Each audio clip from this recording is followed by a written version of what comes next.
we are here to commemorate the World Day of Prayer and Action for Children 2024.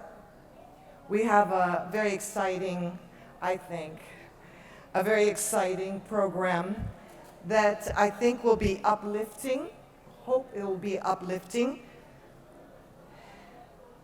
I wish to welcome you all to this commemoration, the World Day of Prayer and Action for Children 2024 in the beautiful city of Dubai. First, I wish to thank our hosts, the Interfaith Alliance for Safer Communities. We've become partners in the last few years, and it's been a very fruitful and very promising partnership. So I'm very grateful to be here. As you all know, many of you are with the Global Network of Religions for Children, and each year you undertake a number of exciting activities to commemorate the adoption of the Convention on the Rights of the Child. Last year, we had the honor to be in Mumbai, thanks to our dear Vinu Aram, who hosted us in Mumbai for the World Day of Prayer and Action for Children 2023.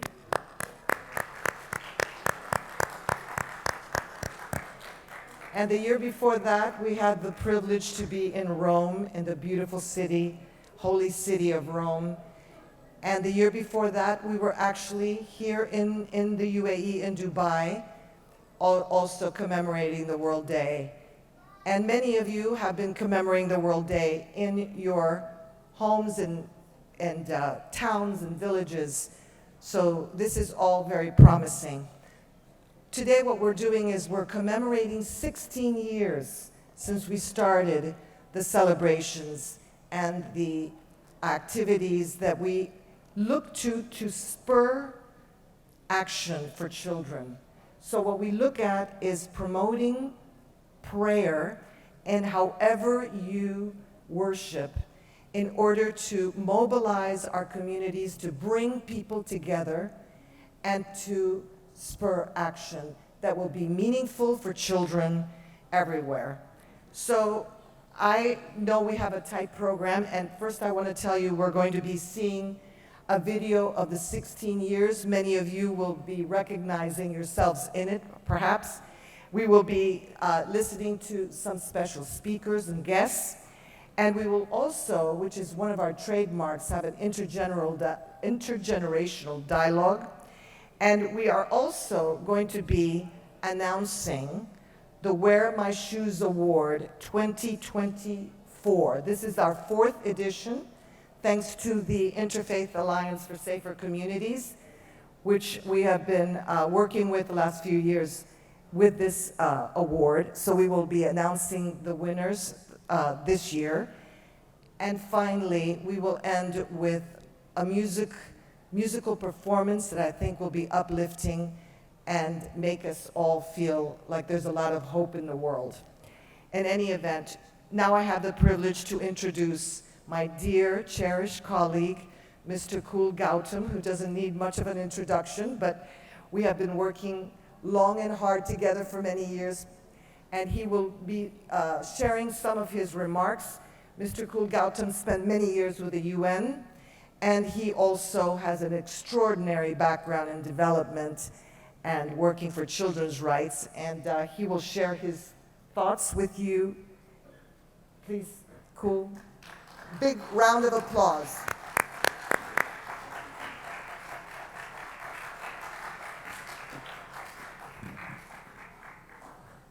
Thank you, Rebecca. Good afternoon, dear colleagues, venerable religious leaders, dear friends, participants, and especially our very cherished young participants, the children. As it has been said, today is the 20th of November, the anniversary of the Convention on the Rights of the Child, the 35th anniversary.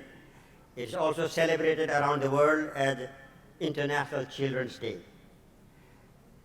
International Children's Day is celebrated by different organizations and different people in different ways. If you are a pediatrician, you might call it a Child Health Day.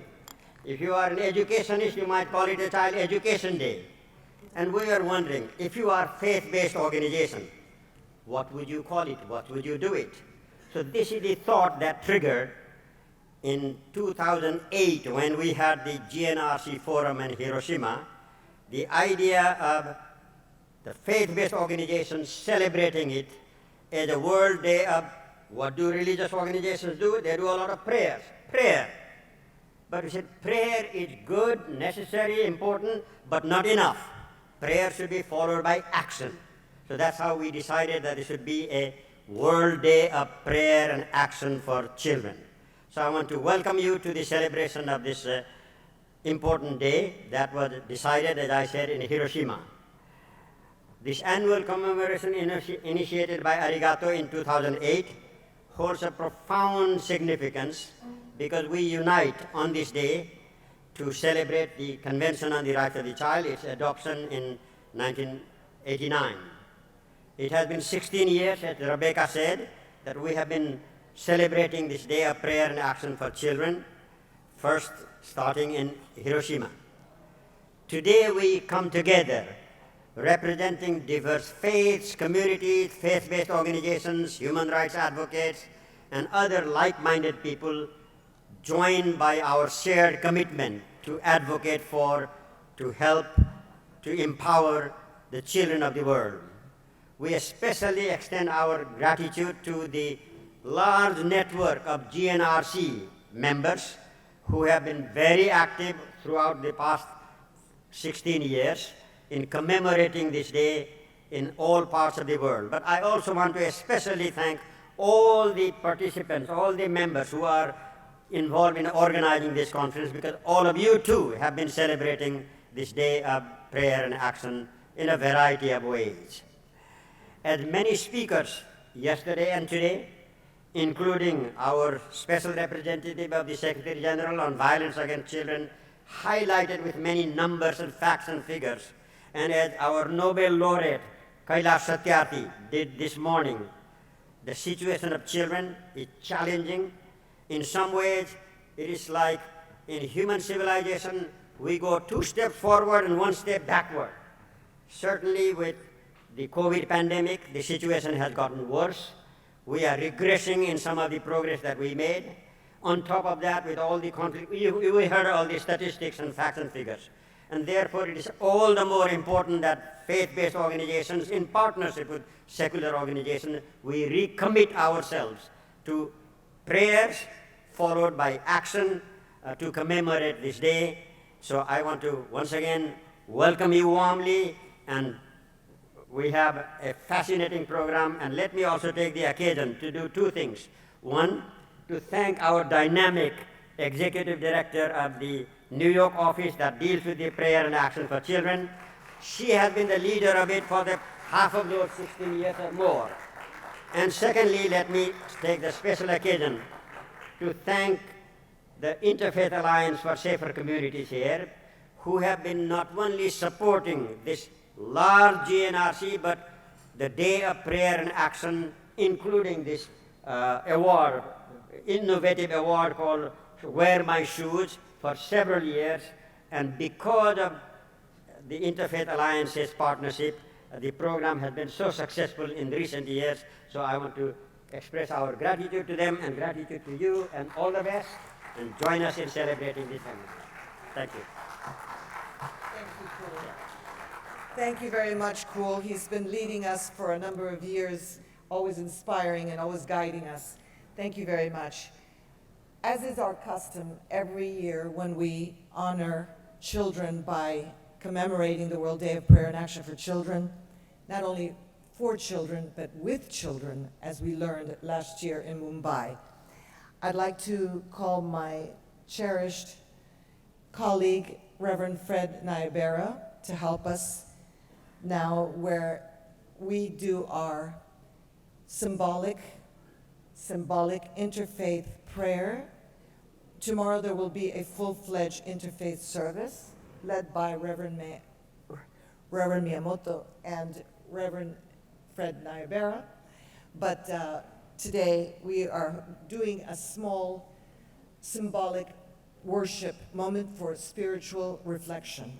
So please, Reverend Miyamoto. Thank you very much, Rebecca. When I was a young pastor, it's a time that somebody told me that when you pray, pray as if there is no planning and action. And when you plan and act as if there's no prayer. I think the issue was that both prayer and action are important. And today, being the day of prayer and action, we are going to take a moment in prayer and also carrying symbolic light that signify different things that we'll be praying about. But when we're praying and reflecting, we'll do it in silence. So I would like to invite all of us, if you want to stand, you can stand. If you want to sit, you can sit. In one moment of reflection and prayer, and I want to ask that we reflect on the courage of children who dream and persevere amidst adversity, and honor the faith traditions that inspire us to act with compassion and justice. And in this silence, let us focus our hearts on peace, compassion, healing, justice for children who have suffered, for communities in need of reconciliation, and the world that needs hope. Let us also pray for resilience of children who face violence, poverty. Let us pray for the end of cycle of harm and neglect, and let us pray for the strength and courage to be instruments of justice in our action. A moment of silent prayer.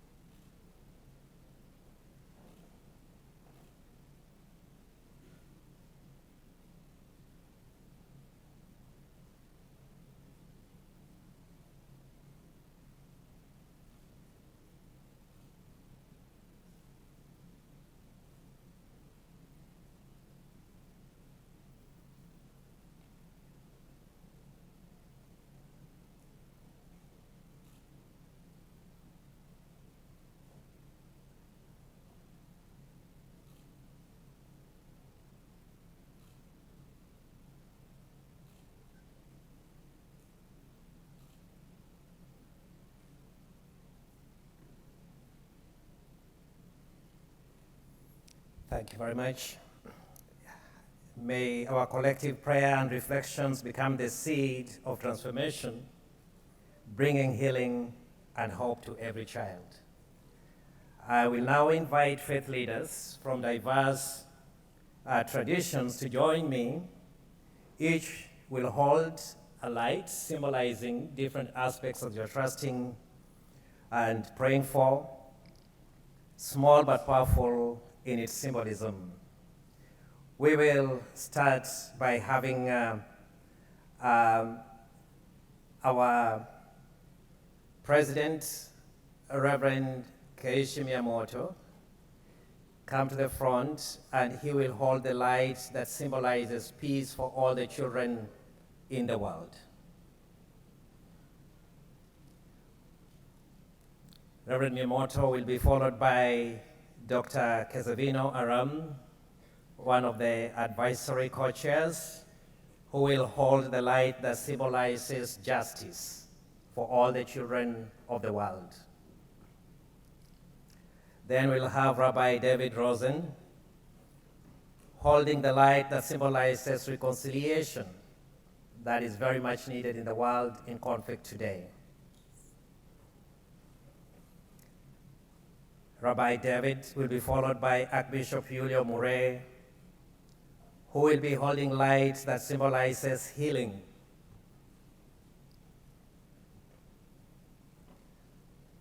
We will then have Sheikh Ibrahim Lithome, and Sheikh Ibrahim Lithome will come, and he will come with a symbol that represents compassion. We will then have Archbishop Machado, who will hold the light that symbolizes dignity. We will then have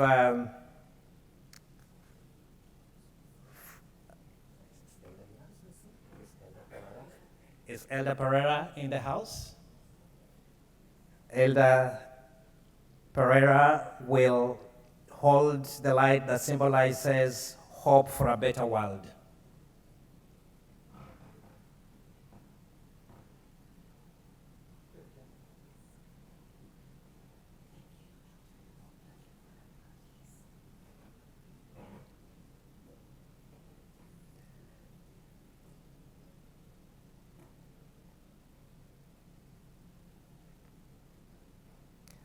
As we hold these lamps and these lights, may we bow our heads in silence to commit ourselves to a vision of peace, justice, and hope for all children. And may we commit ourselves to take action even as we pray.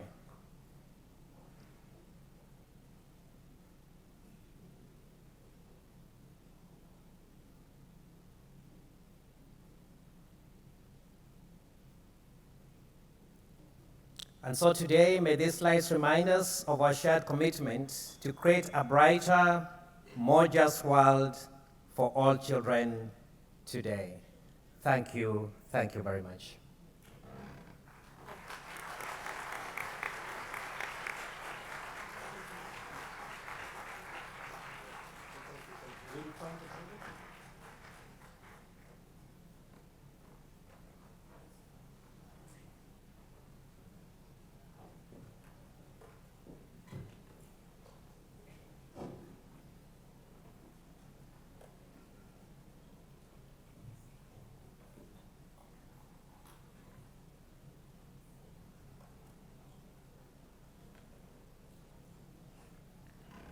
Thank you all very much for that moment of spiritual reflection.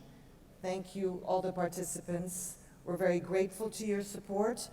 And thank you, Reverend Fred Nayabera, for leading us in this special moment. And now I am very honored to present to you a video that will be highlighting some of the extraordinary activities. There's so many, and I wish we could have shown them all. It was hard enough to select the minutes that we have prepared for you, but this video is highlighting the 16 years of the World Day of Prayer and Action for Children. So I'm assuming it's coming on. Yeah? So I hope you will enjoy this presentation. Thank you.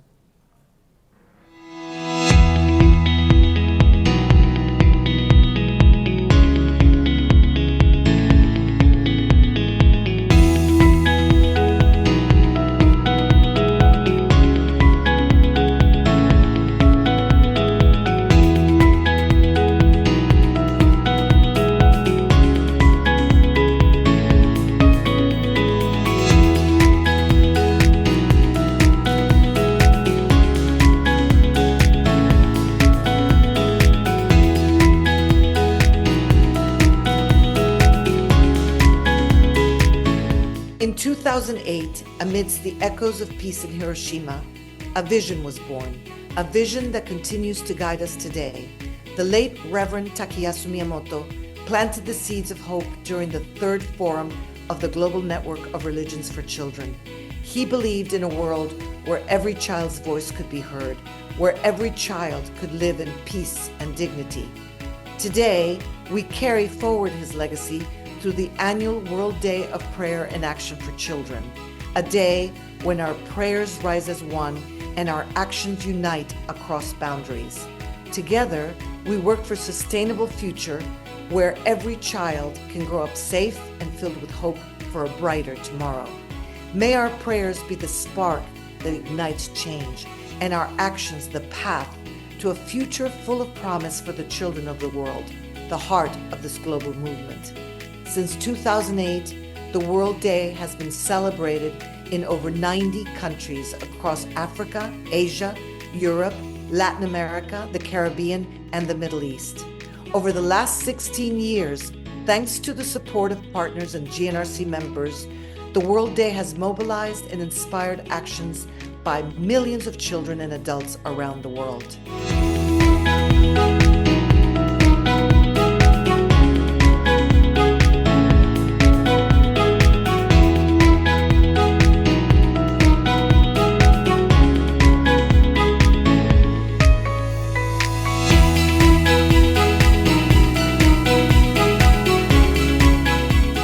So, prayer is born because one has belief, one has faith. One has faith in someone higher than oneself. I think that's the first step of wisdom, as it were, when we break the barriers of our own egoism and kind of, try to reach out to someone above us. Hay que tener un sentido de la esperanza, un sentido profundo de que otro mundo es posible. Y nosotros, como mayores, tenemos la obligación de ayudarlos a caminar juntos y juntas.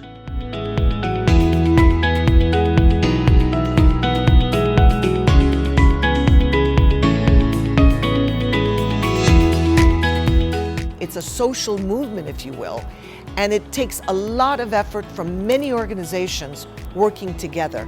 And this is a beautiful mission that Arigato International carries out. It's all about children, exclusively all about children.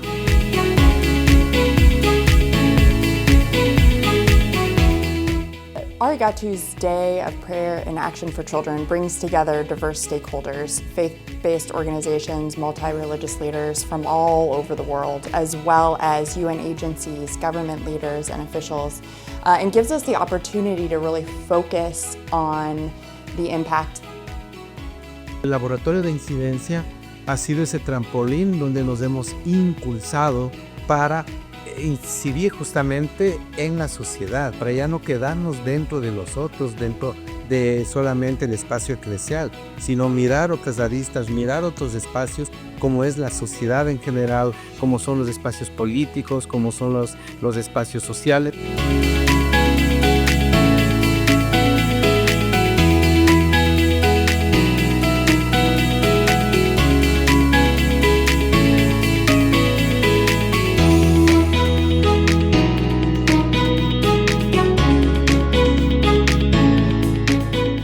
El Día de la Oración y Acción representa un catalizador para que se pueda crear conciencia de aquellos temas que realmente afectan a nuestros niños, niñas y adolescentes.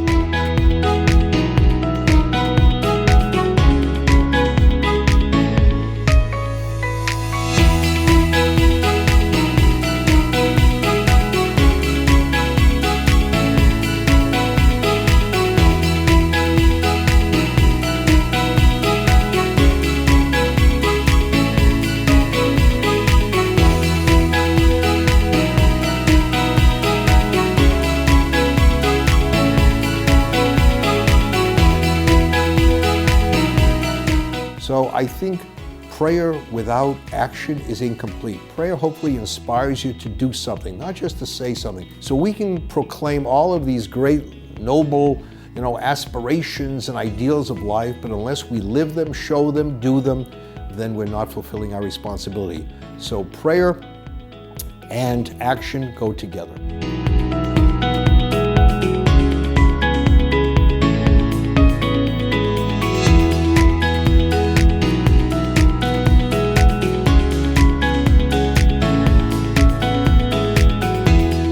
From the beginning, from 2018, we started working with Arigato, and we found through working with them a lot of learnings that came our way on how can a small organization navigate in this climate and have big impact on children. Expressing my opinions, my views, having them being acknowledged, and actually having to witness that there are people who believe in making a positive change in the society and fostering change and development for us children has not only given me a sense of that hope and that security, but also made me the bold girl I am today in front of you all.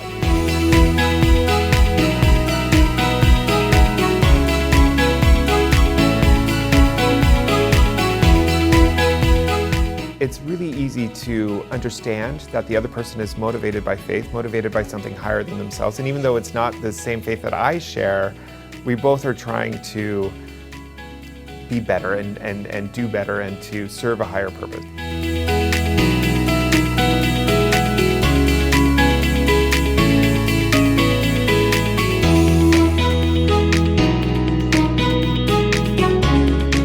Because here is an organization, here is a movement committed to the well-being, the flourishing of children, to promoting the rights of children, working to overcome violence against children.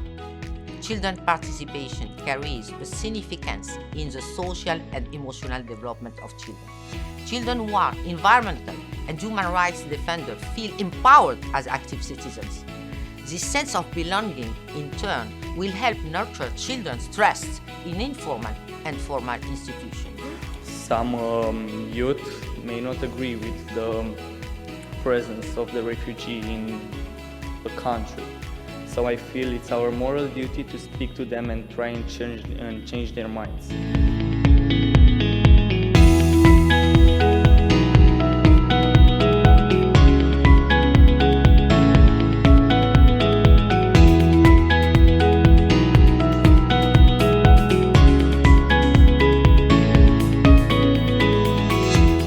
That India came together, the world came together to celebrate our commitment, our accountability, and our love for our children.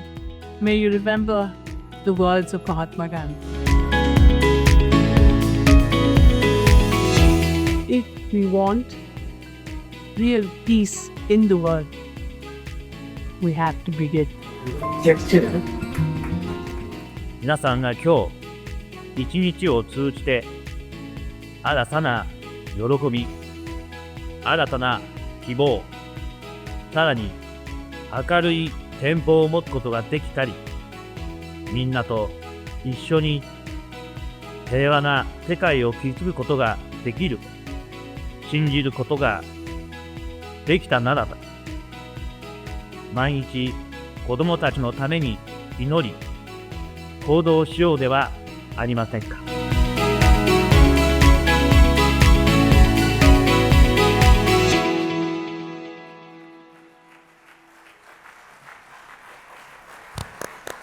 A big round of applause for all of you who have been carrying out all this great work.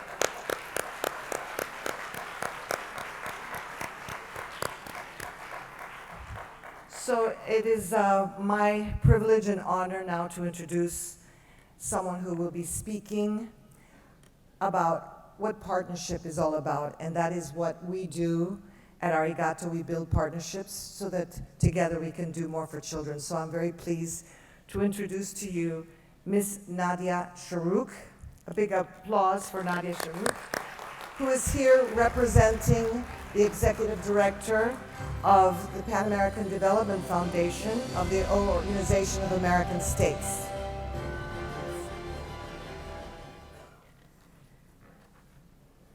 Thank you, Rebecca. Good afternoon, everyone. It's an honor to be here at the GNRC Forum, and I want to start by expressing my deep gratitude to the organizers for bringing us together today around this crucial mission. We are united by a shared commitment to children's rights and the vision of a world where every child is valued and protected. As Rebecca said, I represent the Pan American Development Foundation, or PADF. It's an organization that for over 60 years has served as a beacon of hope and resilience in the Americas. Established in 1962, PADF was founded to promote solidarity and partnerships across the hemisphere, working with the OES, Organization of American States, to address several pressing development challenges. But our mission was specially focused on the most vulnerable, our children. We focus on human rights, justice, sustainability, livelihood, and humanitarian assistance.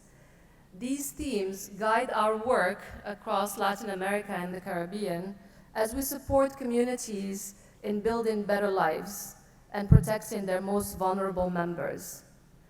But we do not do this in isolation. We do it through the power of partnerships.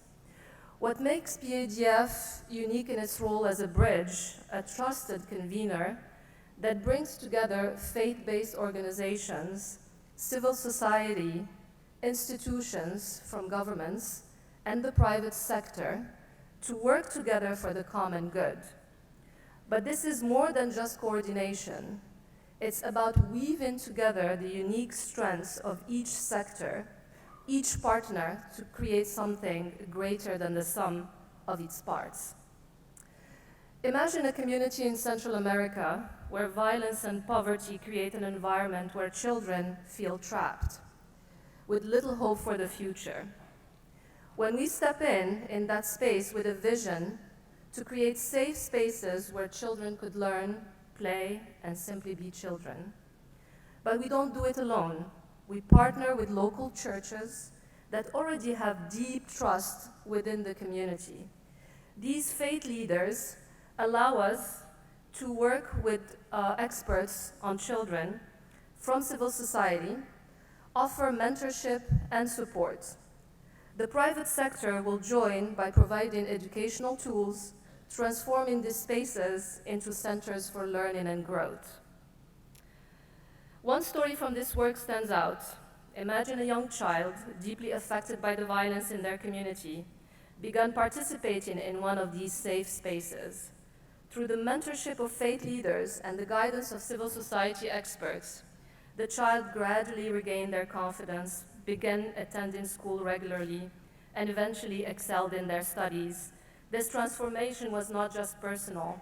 He became an inspiration for their peers and community, showing the power of collective care and support.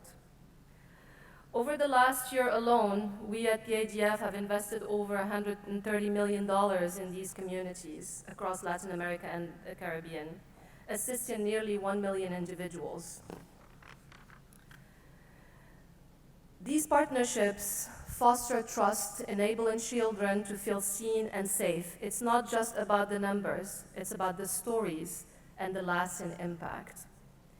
In the Caribbean, where communities are often faced with frequent natural disasters, we play also a role of convener that has proven to be invaluable.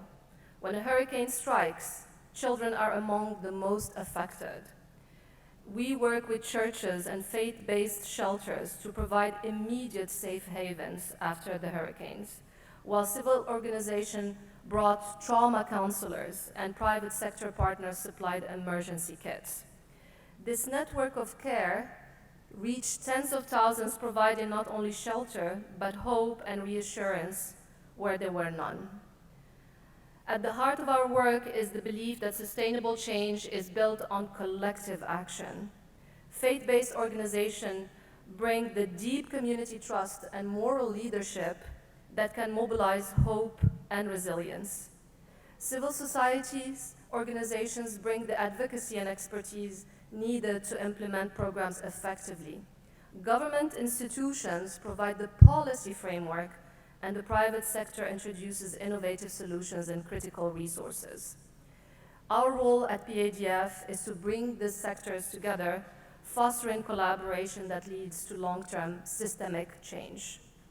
So when we talk about partnerships, we're not just talking about organizations working side by side.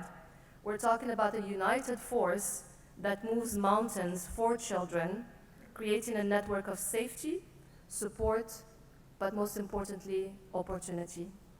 This is what makes PADF more than just an organization. We want to be a catalyst for change. I am inspired daily, and I have been inspired over the past couple of days by the stories of resilience that emerge from our work, and I'm humbled by the trust that communities place in us to bring together the right partners for the right reasons. Together, we're proving that when we align our hearts and efforts, we can achieve something extraordinary. A world where every child is seen, safe, and celebrated. Thank you again for the organizers for bringing us together, and to all of you for your commitment to building a better world for our children. Thank you.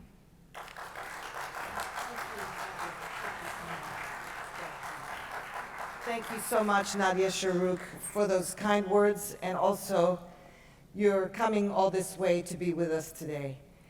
I want to just underscore that this partnership with the Organization of American States through the Inter-American Children's Institute has been extremely promising, and we're very grateful. We have the Director General of the Inter-American Children's Institute here with us today, and we have been enjoying this partnership for the last few years, providing an online course that reaches many representatives of governments in the Latin American and the Caribbean region on the study. It's based on the study that we developed on faith and children's rights, a look at the Convention on the Rights of the Child from the perspective of from a multi-religious perspective. This was quite revolutionary to present, and in fact, it could even be considered controversial to some extent. But thanks to our partners at the Inter-American Children's Institute, we were able to develop an online course that continues every year, and we'd like to do that in English and maybe other languages as well.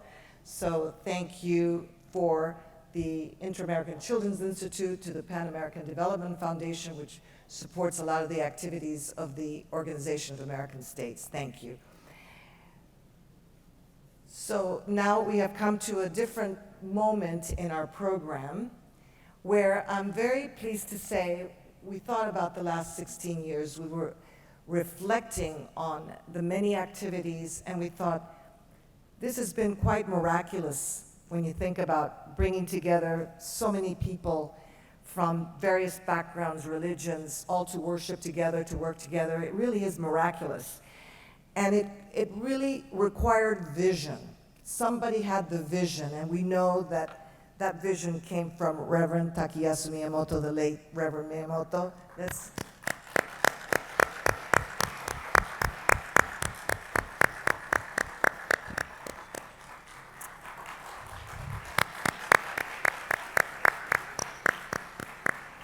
So I'm inviting Reverend Miyamoto now because we're going to honor the many champions of children's rights that are here with us today, beginning with Reverend Miyamoto, who's going to say a few words, and then I'm going to invite all of those other champions of children's rights. All of you are champions of children's rights, but we wanted to recognize those who have made the World Day of Prayer and Action for Children, and you know who you are, possible. So without further ado, I am pleased to present Reverend Miyamoto to introduce this part of the program. Reverend Miyamoto.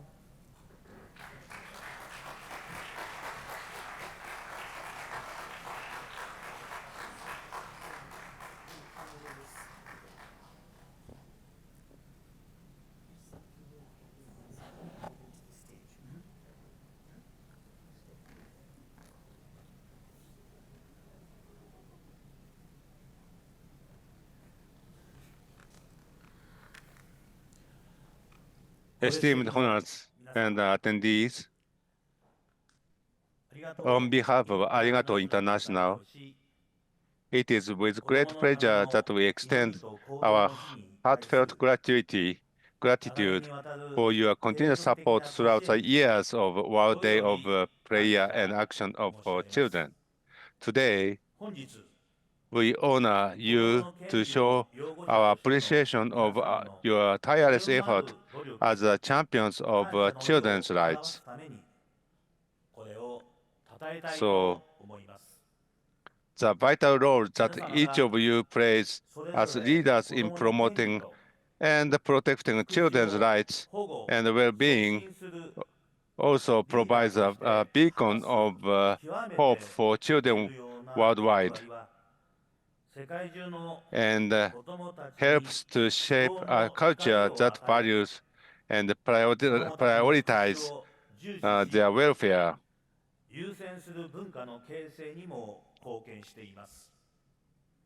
We applaud your leadership and are privileged to witness the profound impact of your work.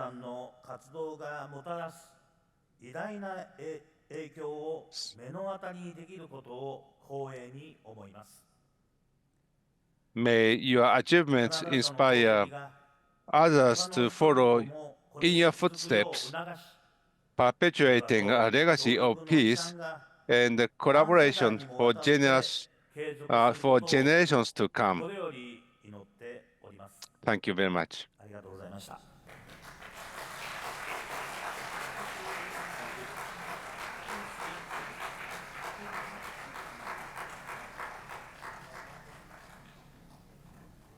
Thank you, Reverend Miyamoto, for trusting us all these years with the World Day of Prayer and Action for Children. And now I'd like to invite the honorees that we have selected this year. If you could please come and join us on the stage. Mr. Kul Gautam, if you could come and join us. A round of applause for all the tireless efforts of these children's rights champions. Dr. Vinu Aram, please join us. Dr. Najat Majid. Thank you for all you do as the SALSG on violence against children. Bishop Machado, please join us. Thank you. Archbishop Machado last year hosted us in Mumbai in a beautiful World Day celebration, as did Bishop Julio Murray. Please join us. Bishop Murray hosted us in Panama, as you know, in 2017, and we had an extraordinary conference forum, the 5th Global Forum. Sheikh Lethome, please join us. Sheikh Lethome is always there when you call him. He's always there supporting our efforts, especially the World Day of Prayer and Action for Children. And I'd like to also invite Dr. Nelson Arns from Brazil, from Pastoral da Criança. Please join us. Dr. Arns, who has done so much for the children of Brazil, gathering so many people rallying around in all parts of a huge country like Brazil. And I also am privileged to honor Swami Amaravyatne. I said that wrong. Please, Swami, join us. Swami from Calcutta, India, Atma Praryanande. He has been working diligently on the World Day of Prayer and Action for Children for many years in many parts of India. So thank you, Swami, for joining us today. Let's applaud all of our champions.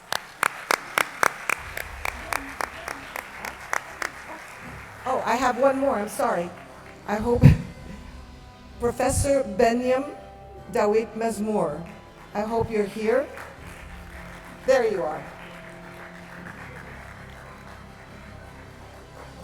Professor Mazmour is of the Committee on the Rights of the Child, and he always supports our efforts. A round of applause. These are our great champions. There are many more, but we wanted to honor them today. So, and then if we could stay for a group photo. We have a small token of our appreciation. It's a crane which represents the origami. You have seen many origamis during your stay here that symbolizes peace. And so we are very pleased to be honoring all our champions.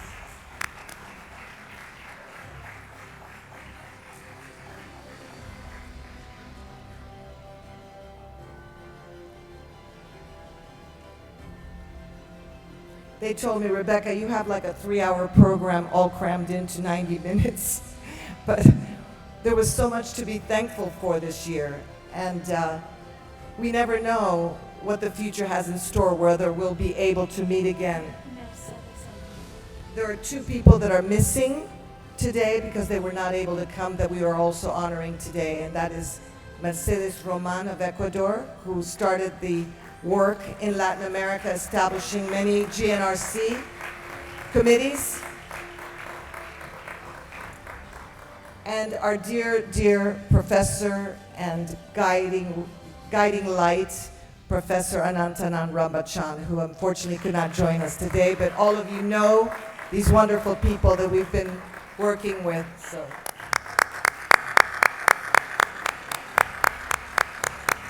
I wish we had time for all of them to share their thoughts, but thank you for letting us indulge a little bit today.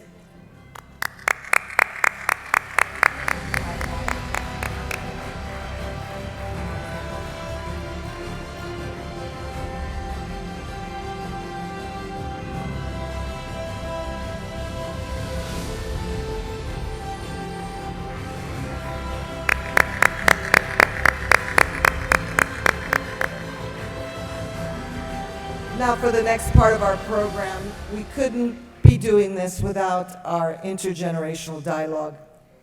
And we have I'm going to introduce to you our moderator, Ms. Ornella Barros, our program officer for Prayer and Action for Children.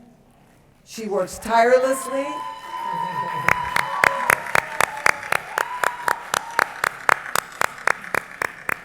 Many of you know Ornella. She works tirelessly, remotely and in person.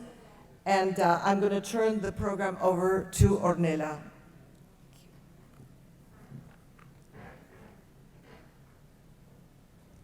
Hello? Yep. Thank you, Rebecca. As you can see, I brought my own crowd. Thank you. And then let me start this intergenerational dialogue by inviting our speakers today. It's an honor for us to welcome Laya from India. Welcome. Maria from the UAE.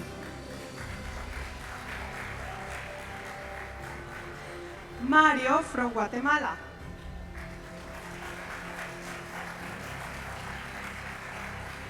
The Right Reverend Julio Murray, Archbishop from the Anglican Church of Central America. Ms. Maria Julia Garcete, Director of the Inter-American Children's Institute of the Organization of American States. And of course, Dr. Najat Malamajid, UN Special Representative of the Secretary General on Violence Against Children. Welcome.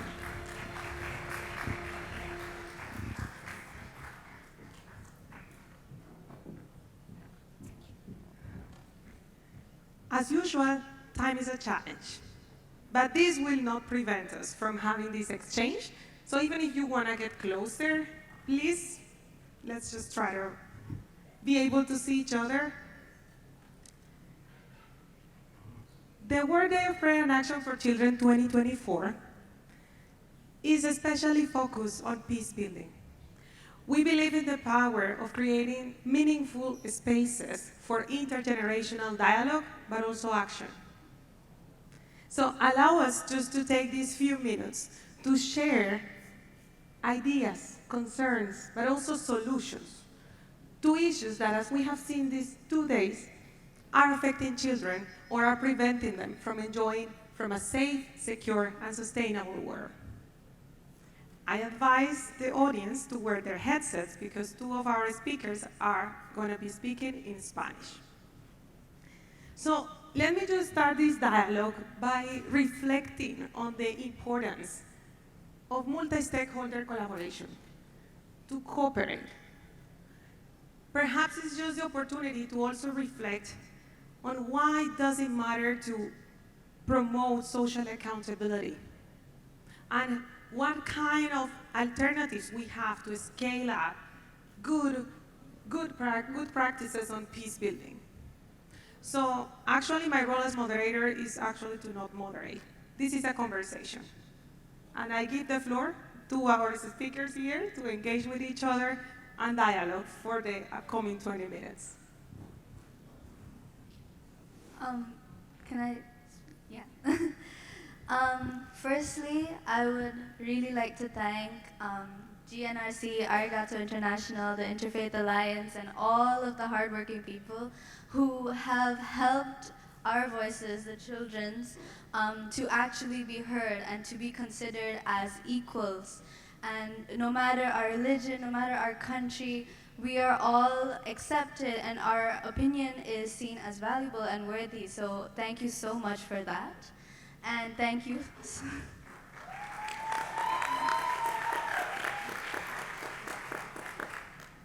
And thank you so much for everyone who has come here and believes that the ideas that these organizations are fighting for are worthy of your attention and effort. And I also, for your question, I feel like this stage right here is a perfect example of how cooperation can help us in real life. Like, we are all from different backgrounds, male, female, young, old, India, Ecuador, Paraguay, Morocco, Panama.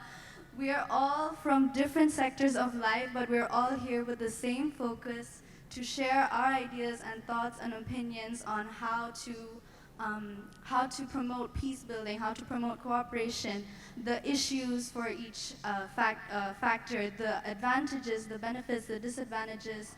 And yeah, so I think in that case, cooperation really helps people to show their thoughts and their perspectives on the issue, which can be really taken to actually build the solution that's needed. Thank you.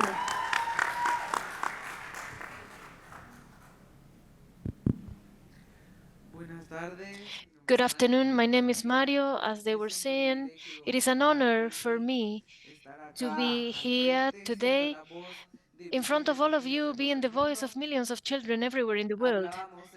We were talking over the last few days in the pre-forum about peace, and we think that peace, it doesn't only mean peace itself, but peace tackles many different branches and aspects. One of them is malnutrition. If kids are not nourished properly, they cannot be in peace. If they don't have a home, they cannot be in peace either.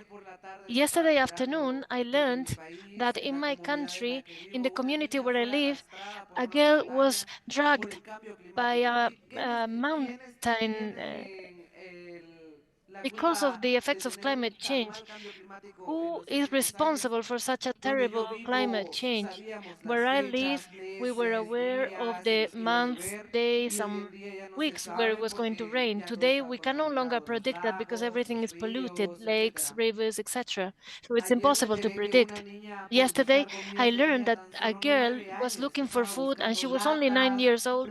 She was going through tins and plastics to be able to sell them and get some money to buy some food for her younger brother and sisters. She got lost as she was doing this, and she was found only 3 days back. And only yesterday I learned that she was found at around 4 in the afternoon. And she was found, unfortunately, dead. And I can only imagine the suffering of her parents. It's not only kids that suffering. When these things happen, also parents suffer. When they see us being sad, they also suffer. I think that when we are not in peace, children, children that don't have access to proper nutrition also get depressed because they cannot achieve this peace. And we need your help with some ideas to achieve this peace, and we can also provide some ideas to you. Thank you. Gracias, Mario. Any reaction, any comments? To this ask coming from children? May I? I just want really, we are here to hear from you. And I just want, we heard a lot about action. And you are preparing things. I just want to hear from you, what kind of key concrete action, what kind of key takeaways, because you have many decision makers, many adults, what could be this action? Over to you.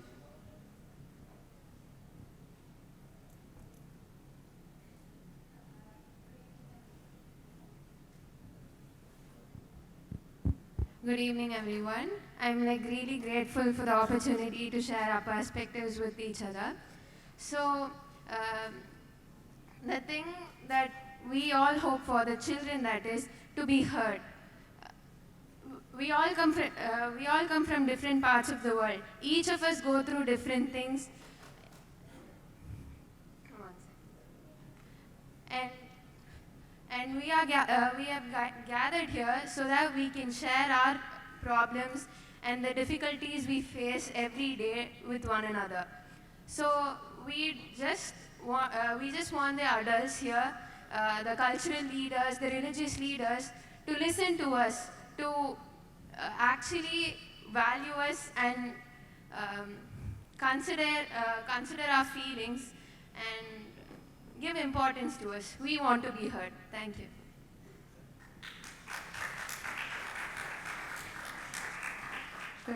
If I may, from the Inter-American Institute for Children,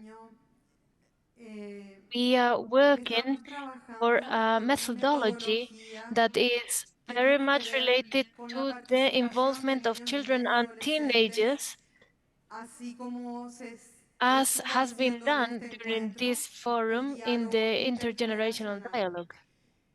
We do so because we believe that their voice and their presence are the ones that need to be carried all the way to the decision makers.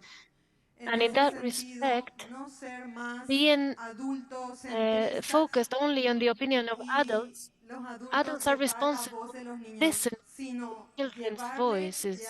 They can communicate this appropriate methodology to the children, take them to secure spaces that they can trust, and with the measures of safeguarding in place, as it happened with the forum that was prepared by GNRC. I think specifically that Najat and myself have a very special task from the international cooperation entities.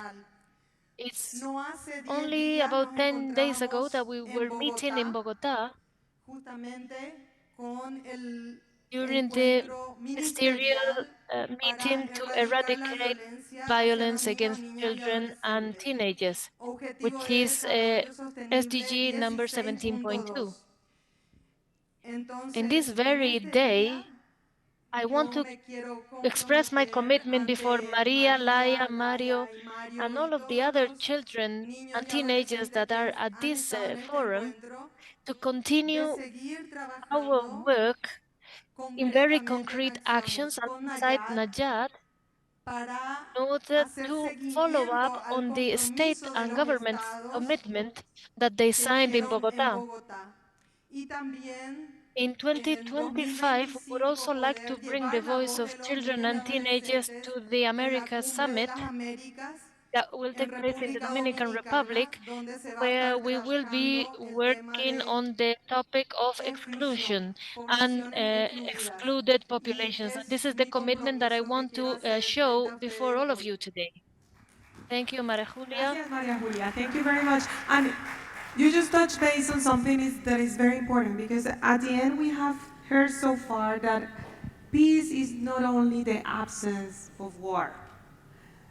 And what ideas you have with regards to the commitments and actions, considering the power of faith communities, looking at you, Archbishop, and what can we do? I would like to take the opportunity to share in the hurt that Mario is also sharing, and say to him how sorry I am for you and your friends and the people in your family and the community where you live. If we understand that we are facing the challenges of climate change, there are different ways in which we can be prepared in some areas to face the situation. Anglican Alliance, for instance, has been very busy helping communities in resilience and preparedness to face the situation. In Fiji, the young people are quite getting together, and other young people in nations that are islands in preparing for situations that will be coming because of climate change. and not only for young people, but also preparing to take care of the elderly and the smaller children that are the most vulnerable in our communities. So yes, there is some work that is being done, and the hope is that more people can take an advantage of this to be able to be resilient as we face the situations with climate change, but also be prepared for disasters. And that we can do with the communities and the faith-based organizations. We can do that together. Thank you. May I add something? You know, I think just regarding participation, because what you told, you feel that you was heard, you was seen. But what is important is also being engaged, but also making all these commitments, because we have a lot of commitments worldwide, really making us accountable to you. And this is very important. And I think, to be very frank with you, this intergenerational dialogue have not to be an exhibit show.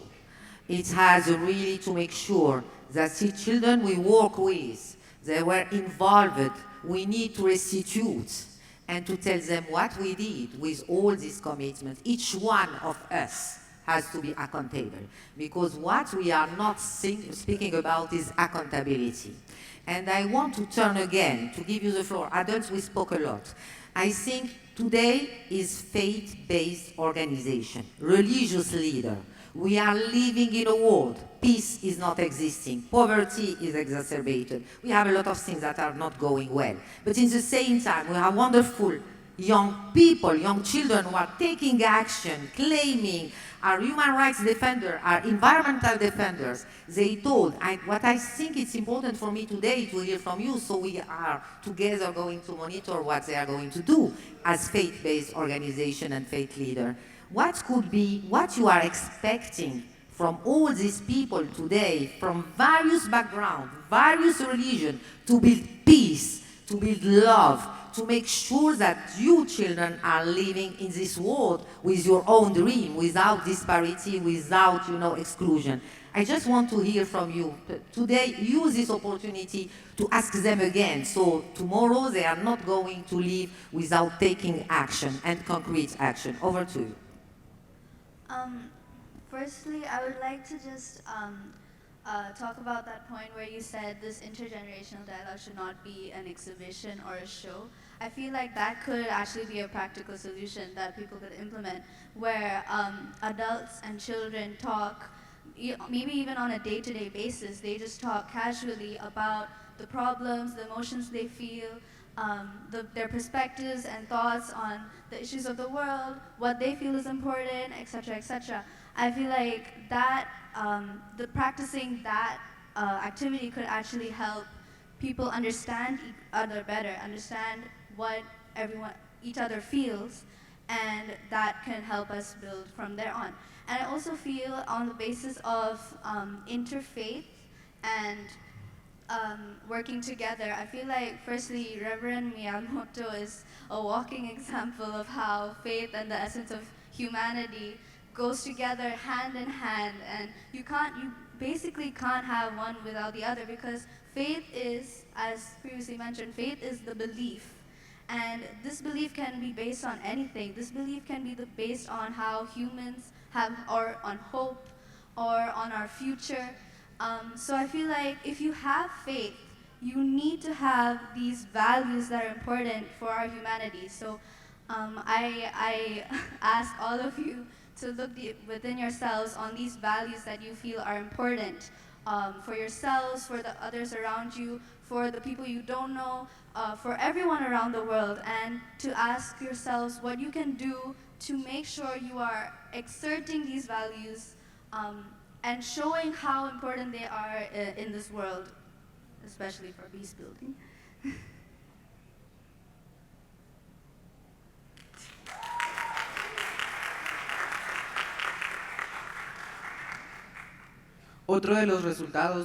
Another one of the results that we reached the conclusion for is that we also need to be a part of the government commissions in our communities, because we need to realize that in governments, we call them senators or deputies. They are the ones that make the decisions.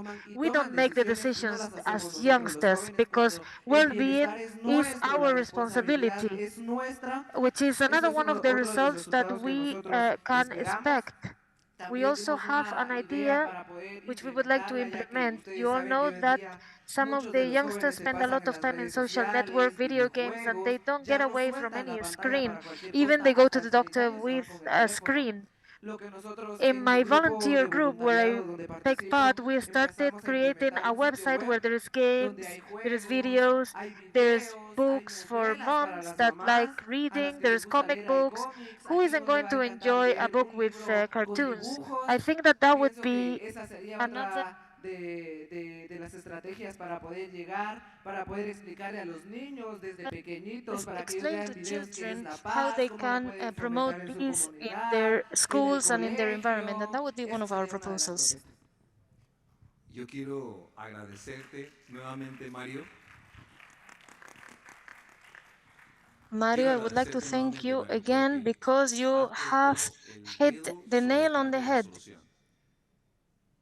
One of the things that I think it's very important is to create spaces where we can have dialogue. These spaces for dialogue need to be safe spaces where we can listen and debate different ideas. And it is good to invite also other adult leaders to sit with younger leaders to be able to exchange ideas Ideas de cómo podemos realmente llegar a soluciones pacíficas. No es necesario que todo se resuelva en una manifestación en la calle.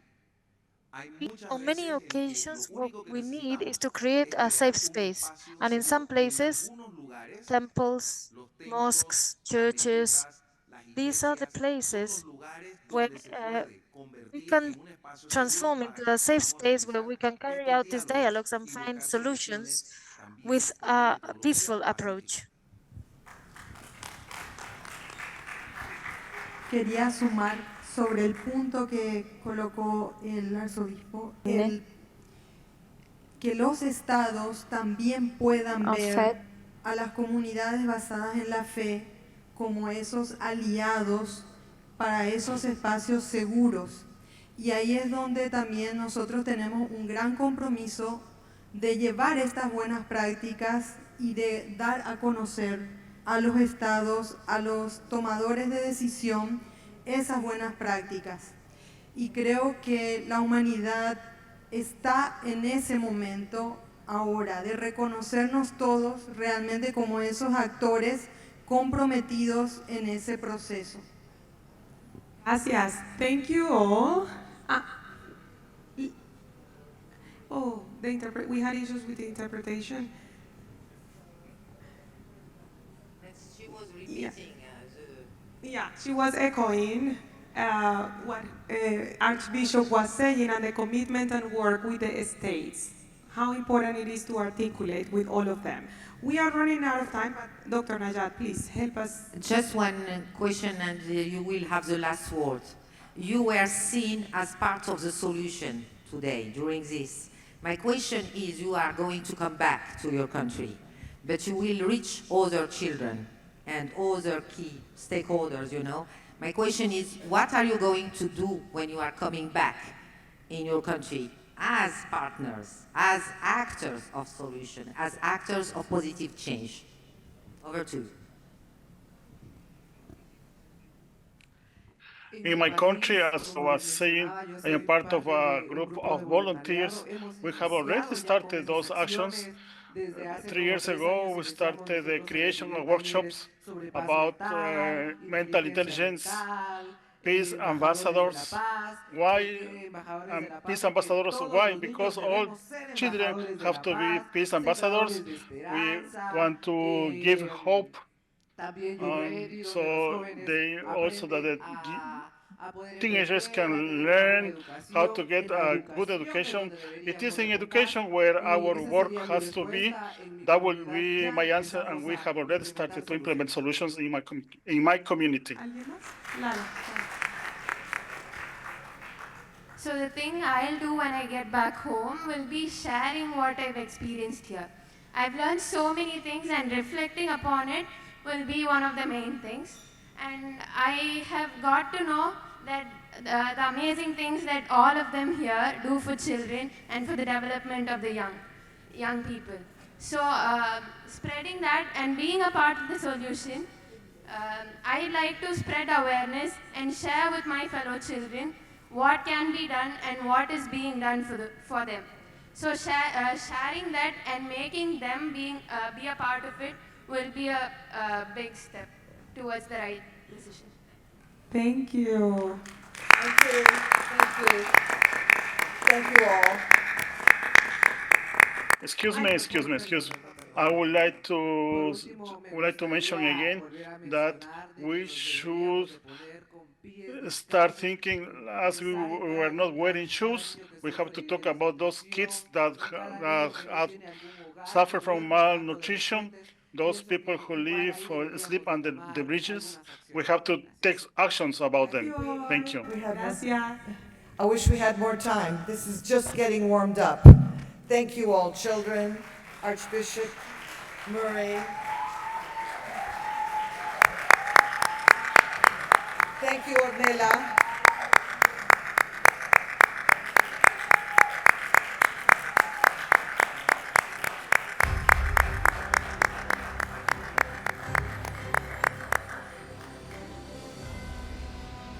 We are running out of time, and we still have some exciting things to do.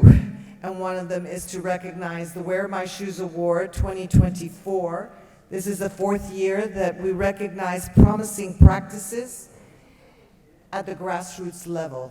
So many things happen at the grassroots level that we never hear about, and what we try to do is find them. We've had many applications this year. It's an honor to say the applications have been very, very impressive, and we picked 3 winners thanks to the judges who participated. The judges come from many organizations and backgrounds, and the theme this year was promoting peace. And the important thing about the Wear My Shoes Award is that it has to be an initiative that is led or co-led by children and youth.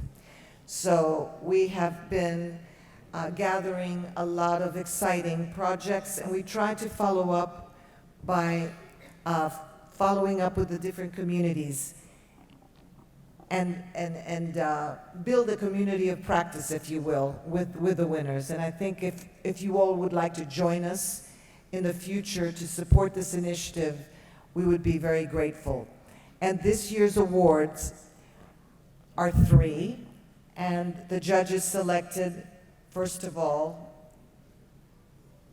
the application that came in from Comoros, Restauration de la paix dans le quartier Magodoujou. We will be seeing a video.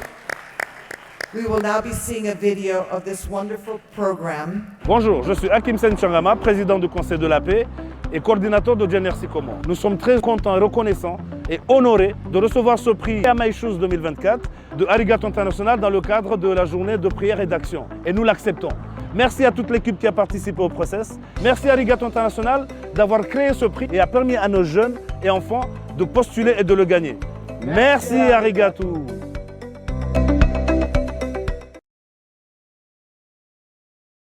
Thank you very much. And I think Akim is here. If you can stand up, Akim, and let's applaud Akim for the work that he's doing.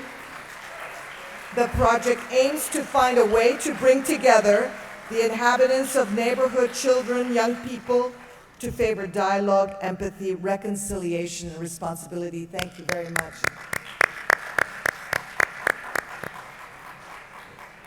Each award winner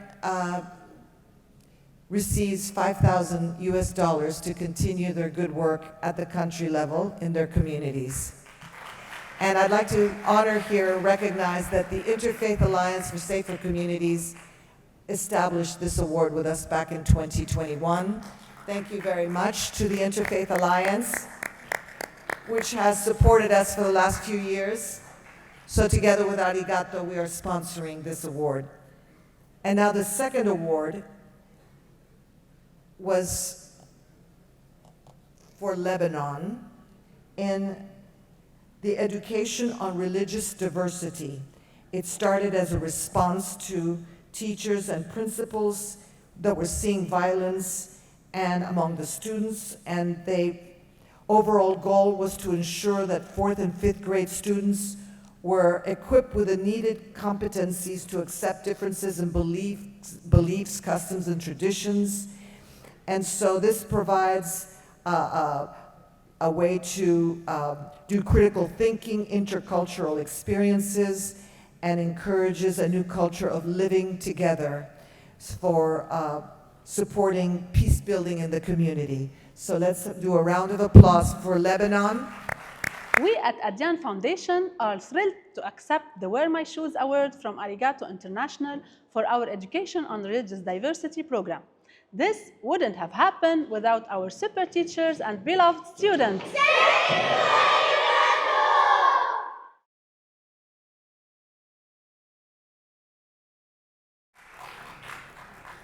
And we have one more winner this year from Jordan. It's the Shabek Wabader, which was started to address the growing socioeconomic divide in Jordan. It supports peace building by fostering understanding and cooperation among youth from different socioeconomic and cultural backgrounds. And through collaborative work, the students learn to appreciate each other's perspectives and build relationships based on mutual respect and empathy. Let's see our winner's video now. Thank you for my shoes. We are so blessed, grateful, and thankful to you receiving this year's award. Thank you to Arigato International's Prayer and Action Office for trusting us and believing in us. This award will help us expand our Shadow Bate program for the year 2024-2025. This program partners together private and public school students aged 15 to 18 years of age by empowering them with the tools needed to create initiatives that create lasting change and peace. So thank you to all the support we have received for the Wear My Shoes Award 2024. And congratulations to all the winners in Comoros, Lebanon, and Jordan.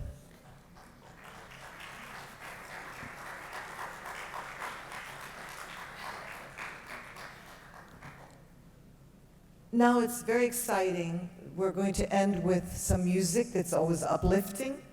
And so I'm very proud to introduce to you the producer of this musical performance that we're going to enjoy just now, Mr. Jeff Oppenheim, who has put this together with some exciting people. He'll tell you about them. I don't want to upstage him. He will tell you all about what is in store now. Thank you. Mr. Jeff Oppenheim. Thank you, Rebecca, and thank you to the Arigato team. What more can I say than domo arigato? Also to the local team, I have to say a true heartfelt assalamu alaikum. What a beautiful message. I bring it forth even as I go back home to New York City. Peace be with you, my brother, my sister. To listen to all of you yesterday and today, to see how prayer does bring us all together, and also to see how indeed it has to be coupled with action. I can only think to close this wonderful day, the International Day of the Child, with a meditative practice, if you would, of my own that I've been doing since my youth, thanks to my parents and even my grandparents, and that is the arts. And we've had such a wonderful representation of it yesterday and into today. Song in particular, I think, is one of those arts that brings us all together. Song, music, and dance. And today, I am very pleased to bring to you a song a beautiful song, an anthem, if you would, that is produced by myself, my wonderful colleague Alibe Hamaker. She's here probably running around somewhere. And of course, our other producers back in New York, Frank Gomez, and one in Texas, Elaine Hernandez. The song was written by my good friend, Michael Orland, and of course, Julia Winger-Quay, Brian Seth Purse.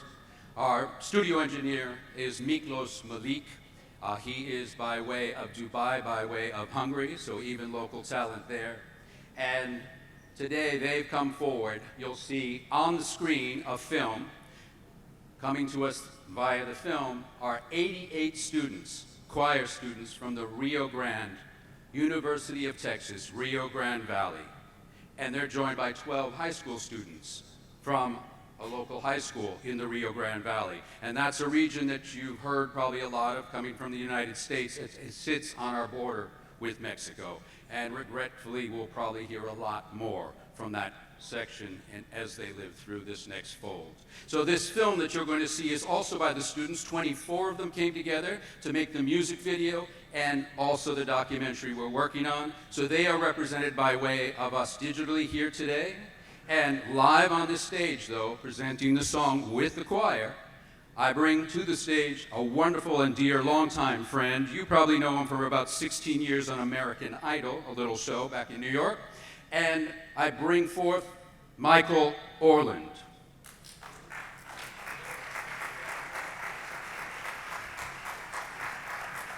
Joining Michael on stage, we have a wonderful singer coming to us from India. In her own way, lifting her voice together with all of you. She, too, is stepping forth as a global ambassador, a youth global ambassador, as she brings forth this song. Please welcome, from India, Anandita.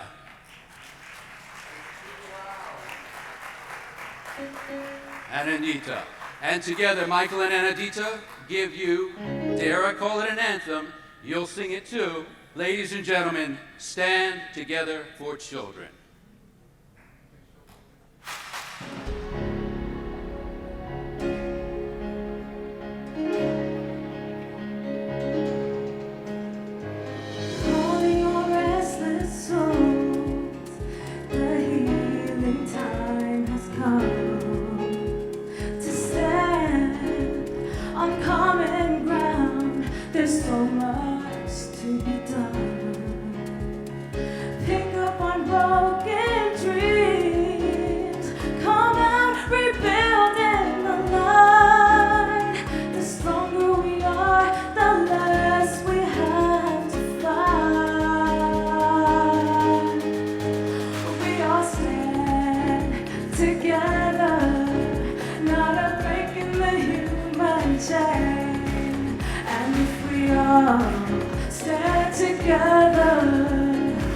We all stand.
together, not a break in the human chain. And if we all stand together, we all stand together. If we all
Let me just say that this song has premiered here and it will be online and available. And for everyone that downloads that song, it will be going to a fund to be able to support initiatives all over the world. And Arigato is going to be also advising as to where those projects may be supported. So I think this is a very promising thing, so tell your friends to download the song, Stand Together for Children. And so thank you to Michael Orland and to Anandita for that beautiful performance. To the producers, Jeff Oppenheim and Alibe and others who have been making this happen, thank you. Music always lifts us up. I want to thank at the end. There are too many people to thank, and now we have to get organized. For those of you who are going to visit the beautiful mosque here in Abu Dhabi, again, I'd like to thank the Interfaith Alliance for all the support that we received today, to all of you who have participated, and we look forward to another day tomorrow of the third day of the 6th Global Forum. So tonight you'll have dinner and get some rest, and we'll see you bright and early tomorrow. Thank you.